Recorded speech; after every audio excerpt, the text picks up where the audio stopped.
نحمدہ ونصلی ونسلم علی رسولہ النبی الکریم اما بعد فاعوذ باللہ من الشیطان الرجیم بسم اللہ الرحمن الرحیم۔ قرآن مجید کے تراویح میں پڑھے جانے والے حصے کے اہم نکات کے بیان کے حوالے سے آج ہم انشاءاللہ 14ویں پارے پر گفتگو کریں گے۔ 14ویں پارے میں سورہ الحجر اور سورہ النحل کا بیان ہے، اور پارے کی ابتدا اس بات سے ہوتی ہے کہ قیامت کے دن اور مرنے کے بعد کفار بارہا اللہ تعالیٰ کی بارگاہ میں یہ درخواست پیش کریں گے کہ باری تعالیٰ، کاش کہ ہم مسلمان ہوئے ہوتے اور تو ہمیں موقع دے اور ہمارے اسلام کو قبول فرما لے۔ علماء کرام نے لکھا کہ جب کبھی بھی کفار مسلمانوں کو دیے جانے والے انعامات اور اعزازات کو دیکھیں گے تو انہیں بڑی شدید حسرت ہوگی اور وہ کہیں گے کہ کاش ہم مسلمان ہو جاتے۔ مگر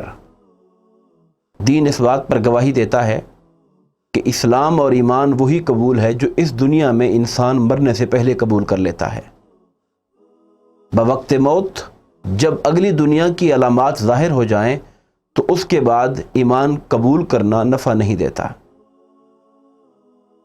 اس کے بعد اللہ پاک نے قرآن مجید کا ذکر کیا اور فرمایا کہ بے شک قرآن مجید کی حفاظت کی ذمہ داری ہم نے خود لی ہے۔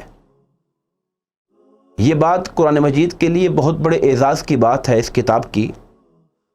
کہ اس سے قبل جتنی بھی کتابیں ہوئیں اللہ پاک نے نازل کیں، ان سب کی حفاظت اس قوم نے اور اس نبی کی امت نے کی، چونکہ انسانی کاوشیں تھیں، اس میں نقص آئے، اس میں کمیاں آئیں، اور جس کے نتیجے میں کتابیں تحریف سے محفوظ نہ رہ سکیں۔ اس میں کچھ چیزیں ڈال دی گئیں، کچھ چیزیں نکال دی گئیں اور تحریف کا شکار ہو گئیں۔ مگر یہ شرف روئے زمین پر صرف کتاب اللہ یعنی قرآن مجید کو حاصل ہے کہ اللہ رب العزت نے اس کی حفاظت کا ذمہ خود اپنے ہاتھ میں لیا، اور اس کا نتیجہ ہے کہ 1500 سال گزر جانے کے باوجود اور انشاءاللہ قیامت کے دن تک قرآن مجید محفوظ رہا ہے اور محفوظ رہے گا۔ قرآن مجید یقیناً اللہ تبارک و تعالیٰ کی جانب سے ہمارے لیے ایک زندہ حضور علیہ الصلوۃ والسلام کا معجزہ ہے، اور ہم یہ بات فخر سے کہہ سکتے ہیں کہ ہر نبی کا معجزہ اس کی زندگی تک قائم رہا، اور اس کے دنیا سے رخصت ہو جانے اور پردہ کرنے کے بعد اس کا معجزہ بھی چلا گیا۔ مگر یہ قرآن مجید وہ اللہ کی زندہ کتاب ہے کہ حضور علیہ الصلوۃ والسلام کے پردہ فرما جانے کے باوجود بھی آج امت کے ہاتھ کے اندر موجود ہے، اور یہ اتنا بڑا تحفہ ہے کہ حضور علیہ الصلوۃ والسلام فرمایا کرتے تھے کہ تم میں سے جو چاہے کہ اپنے رب سے کلام کرے، اسے چاہیے کہ وہ قرآن مجید کو پڑھا کرے۔ میں بار بار اس جانب متوجہ کرتا ہوں کہ ماہ رمضان چونکہ نزول قرآن کا مہینہ ہے، اس لیے قرآن کے ساتھ ربط اور تعلق قائم کرنے کے لیے اس ماہ سے اچھا مہینہ کوئی نہیں ہے۔ ہمیں اس ماہ میں کثرت کے ساتھ قرآن مجید کو پڑھنا چاہیے، اس کو سمجھنے کے لیے غور و فکر سے کام لینا چاہیے، اور اس ماہ کی ٹریننگ کے نتیجے میں ہمیں اپنے پورے باقی 11 ماہ دین اور اسلام کی تعلیمات کے مطابق گزارنے چاہیے۔ اللہ پاک ہم اس کی توفیق دے۔ اس کے بعد رب کائنات نے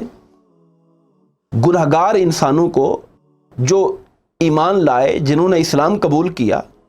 مگر اپنی کوتاہیوں کی وجہ سے، شر نفس کی وجہ سے غلطیاں ہو گئیں، کوتاہیاں ہو گئیں، رب کائنات اپنے عفو و درگزر کا دروازہ کھلا رکھتا ہے اور فرماتا ہے کہ لوگوں، اگر تم سے غلطی ہو گئی، کوتاہی ہو گئی، تو اپنے اس گناہ اور غلطی کو دیکھ کر مایوس نہ ہو جانا، بلکہ میری رحمت پہ نظر رکھنا۔ اگر تم میرے در پہ آ کر معافی مانگو گے تو میں بڑا غفور الرحیم ہوں، میں در توبہ کو کھلا رکھتا ہوں اس وقت تک جب تک کہ انسان کی جان نکلنے کا وقت نہیں آتا۔ اور یہاں بڑا ایک حسین اور ایمان افروز خطاب کیا، فرمایا لا تقنطوا من رحمت اللہ،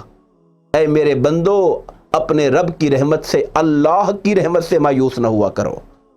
ان اللہ یغفر الذنوب جميعا، بے شک اللہ سارے گناہ معاف کر دیتا ہے۔ یعنی اگر بندہ اس کے در پر حاضر ہو جائے تو وہ اتنا قادر مطلق ہے، وہ ایک انسان تو کیا ساری کائنات کی کوتاہیوں کو معاف کر دے، تب بھی اس کے عفو درگزر میں کوئی کمی نہیں آتی ہے۔ اس کے بعد اللہ پاک نے